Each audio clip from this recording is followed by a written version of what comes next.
All right, I think we're good to go. All right. So, Mother, Son. as you know, I love history, but I've never been required to actually sit for a full hour and talk about a specific subject with you before. I'm kind of excited about it. So we're going to start with the JFK assassination. Okay. Now, that was November 22nd, 1963, which made you 5? 5 years old. 5. Okay, 5. How much of that do you remember? Actually, let's start with where were you? I know it's always like the popular question. Where were you? I was in Colorado Springs, Colorado. I was going to kindergarten. You were in school at the time? I was on my way to school because I was in the afternoon class, started at noon. And I believe that they didn't pronounce him actually dead until 1 or something like that. He didn't get shot until after you were already at school. He probably got shot when I was on my way Didn't to hear school. about it. That makes more sense. Yeah, I didn't really hear about it. I got into class. We all got in there, and the teachers looked funny to me. They, some of them looked like they'd been crying, and I didn't know really what was going on. And they just said, they sat us all down, and nothing wasn't going the way it normally goes. Yeah. Greeted you, and You you had guys stuff to do, talk to Didn't them. know what's going on, but No, they understood just the had us sit there and be facial quiet. expressions. Yeah, and then they said, okay, class has been canceled, everybody's going home. So they had all these teachers, those of us that were walking, they assigned people to walk us back home.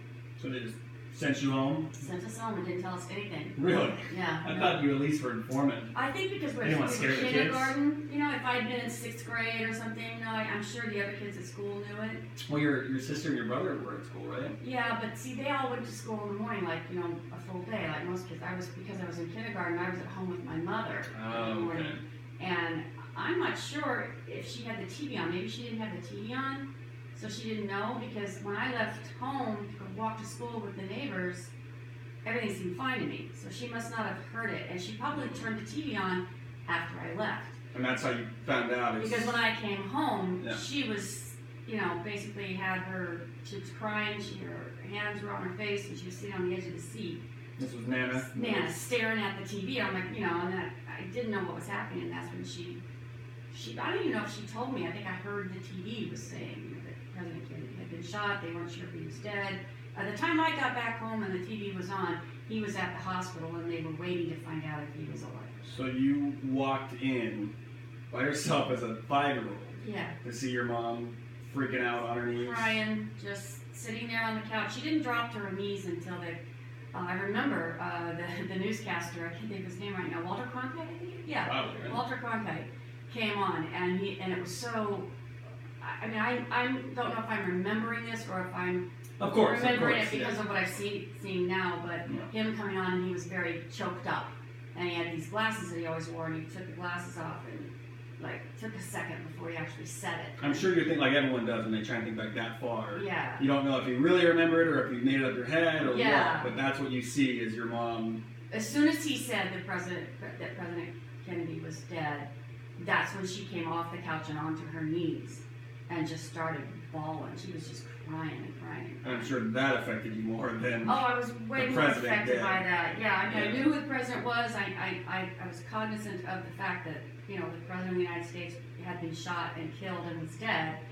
But being 5, it was much more devastating watching my mother fall apart Yeah. and cry on the ground like that. I didn't know what to do. It was Yeah. just, and I think a few minutes later, the rest of my sisters and my brother showed up because they were sent home from school as well.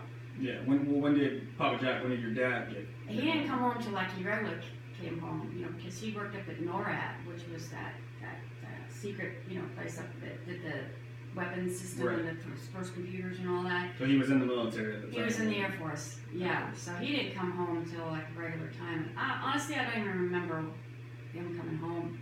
Yeah. But do you remember your 2 sisters and your brother reaction? Not really. They didn't pull you aside and talk to you at all? No, I don't. If they did, I don't remember. The thing I remember the most is my mom crying and being on the floor in the living room just crying. Do you remember any of the events after it as far as?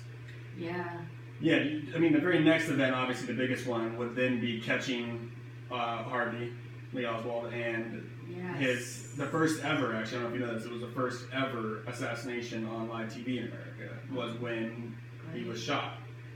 Were you watching that? Do you remember? Yes, yeah, I do. Okay. The TV did not go off, and that was the one thing that was really different. Because I remember the TV had to go off for dinners, the TV had to go off, at certain times for bedtime. Now that's interesting because nowadays everyone, credits the whole 24-hour news cycle on TV to, the chase and the murder revolving around. Sorry, I'm blanking right now, but. Simpson. Yes, Simpson, exactly. yeah. And they credit that, but Yeah. what you're saying is that maybe that could have been sparked back with JFK because that's the first time the nation was glued to the We television were glued. 24/7. Yeah, we were glued. I remember being allowed to stay up. I don't remember my mom putting me to bed that night. It was more like. Oh, that's not like her either. She's regimented, right? Very regimented. They were military, southern. Make your really, bed, yeah, go to bed. yeah. I just remember it was just, and there were neighbors that came over. My parents' best friends lived across the street, were also in the military, also had 4 kids. And I just remember playing downstairs, as a normal kid in the basement while all this was going on. But they didn't leave that living room. That seemed like the news cycle. I don't know if I'm sure it didn't go on all night because they used to do the thing where the TV would go off at night. They do the Star Spangled Banner. You probably don't know about this. Yeah, it was like after all the national, it's only 3 channels, and as soon as the 3 channels were done for the day, all of them would play the Star Spangled Banner with a bunch of pictures in the background of America and the flags like that, and then the TV would go, and it would do that white noise thing. That's from a bygone era, isn't it? Yeah, think of Poltergeist. The movie Poltergeist? Yes. They show that in that. That's what it was like. So I'm sure that it went off like that at some point, but by that Maybe time it was just different in that situation. by that time I was probably already in bed. But I mean, as soon as there was a broadcast the next morning, obviously it was on again. And yes, I do very much remember watching them bring Oswald out because it was a big stir in the living room. Well, here he comes, he's Right. coming out. And it was got to be like the first real good look, I think, at him. And it seemed like it was in a garage or something, but I don't know exactly where it was in the police building, but it looked like a garage. And they were bringing him out, and he was handcuffed, and then this guy just walks up, and you hear a pop. And that's when the everything went pandemonium, and all you could hear was Oswald's been shot, and then a bunch of scuffle, and they were dragging somebody down, and then that started a whole new news cycle. Do you remember how people reacted to that? I mean, we were still young then. Shocked. Do you remember if people were just shocked, or do you remember anybody, yes, like we got him, kind of thing? Kind of like with Osama bin Laden, where people were like, yes, we got him. No, not in my house. No. Okay. In my house, I remember everybody just going, Okay, so much more shock. Shock, like, oh my God, what is going on? First, Right. Kennedy gets shot on. The first, yeah, exactly. Yeah, now somebody else is getting shot. Is this going to be a trend? And then Right. it certainly turned out to be. Right, which of course you're alluding to Yeah. about 5 years later with MLK. With Martin Luther King and then and Bobby. then of course Bobby. And then now look at today. It's like constant. Someone's getting shot on the news. It was shocking at the time. I remember it being very shocking, and nobody that I can remember was like. Maybe later on. Again, I was a very young kid, so I really wasn't into it. Right. So let's move on then maybe to like when you're an adult, or maybe anywhere in your life to once you were old enough to kind of have your real thoughts and opinions on it. When did you really start looking back into the JFK assassination, everything that went in? Did you look into that all when you were in your college years or your younger adult years? I think probably the very first time that I started thinking about that was when Bobby was running for president, and I was, I believe I was in junior high.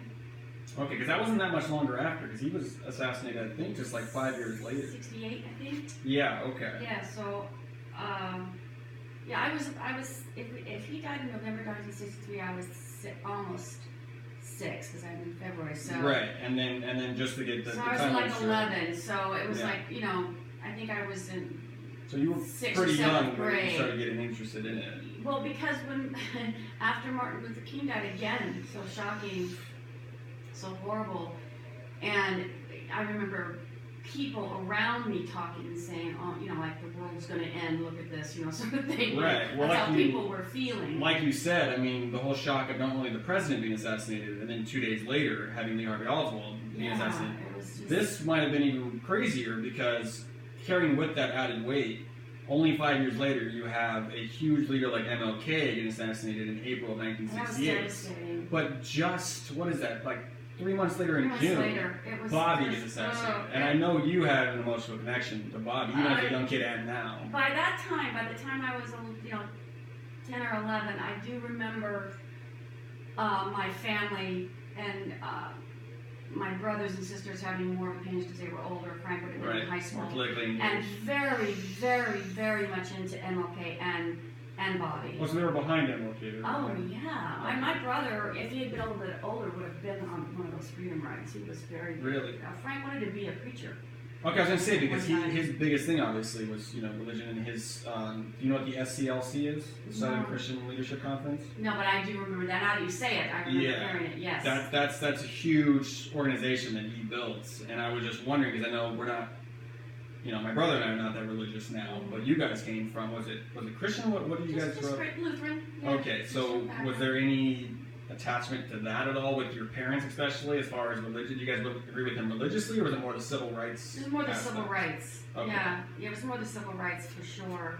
Yeah. My brother's best friend in high school was a black guy, and we lived in Colorado, so it was no big deal. Right. But I do know that when my father's family would come and visit, and they're from Alabama and they're racist, they would comment on him having a black friend. And oh, wow, really? Yeah, so especially because he was in our house, and wow. At the time I didn't put two and two together, but later on I did. Right. But Frank was very, very empathetic, very emotional and sensitive, and wanted to be a preacher, and so he was very behind MLK and Bobby.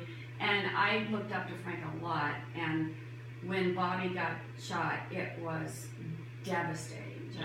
It felt like the end of the world. That to me, finally, or at least the end of law and order and structure, the end complete of chaos. It seemed like, I'm sure. The end of what I thought was reason. The reasonable, honest people. Right. I felt like Bobby was like the last hope. Is what it felt like. Well, a lot of people mark that as kind of the end of, or like it's the peak of liberalism, and it's the start of. Obviously, a few years later, but the start of real conservatism. It felt like a downfall. It felt like a downfall. Right. Yeah. Going all back from FDR to there, that seems like that was a very abrupt, obviously, end to all of that. So I'm sure that was shocking. It was scary, is what it was. It felt very scary. So obviously, then when you're an adult, did you really start? Years later, did you really start to look into the assassination and wonder if it was a conspiracy or if there was something more going on? Or was it even earlier than that when you started feeling that way? No, actually, that was probably way later, because I think I just, when things started snowballing after Nixon and the war and the Chicago stuff and all of that stuff that happened in the late 60s and early 70s, and I was a teenager and self-absorbed and didn't really, and then I moved no time to reflect. And then moved to Mississippi, and then, the things that were important to me in my life were not politics at that time. I was very apathetic when it came to politics, because I think, like a lot of people in my generation at that time, we felt like... And our generation. The 60s movement was so great, and then it all fell apart, and I think we all just went, there's nothing we can do. So do you think if Bobby started up, do you think if Bobby would have survived and even won the presidency, do you think... I think young people would have been way more involved. You think because he appealed to the young. You think it took time to recover from that? A long time. Yeah. I didn't care. I had no interest in it whatsoever. As a matter of fact, I think the first time that I started actually thinking about it again was when I went back to college after you and Richard were born. Oh, really? And I had that political science teacher up there at COC, right? At COC. Yeah. And he was a young guy. And he was, what was his name? I can't remember his name. Well, I just remember that class being so interesting, because he had been in the Vietnam War, like Uncle Fred, like people that we knew now who had been in the war. And up to that point, I hadn't really known him, because Frank couldn't go to war because of his ear. He had a bad ear, and they wouldn't let him in. Right. And he was 4F. They so didn't draft him. That class. Sorry, how old were you? If you don't mind sharing at that time? Oh, probably 36. Okay, so it's like the 90s, somewhere around there. Yeah. Okay, so that's when you really started to get back into politics and really care about that. That class really, and then right after that, I think Clinton was like of course, the first one there. But did that class actually go into JFK and all that? That whole class was about, almost the entire class was about the Vietnam War area and Vietnam. This guy was because JFK, obviously has a huge hand as far as people forget that he had a huge hand in Vietnam. He's when it started it. Yeah. So But he didn't want to stay in it. It was a political action, right? It wasn't a war when he got it was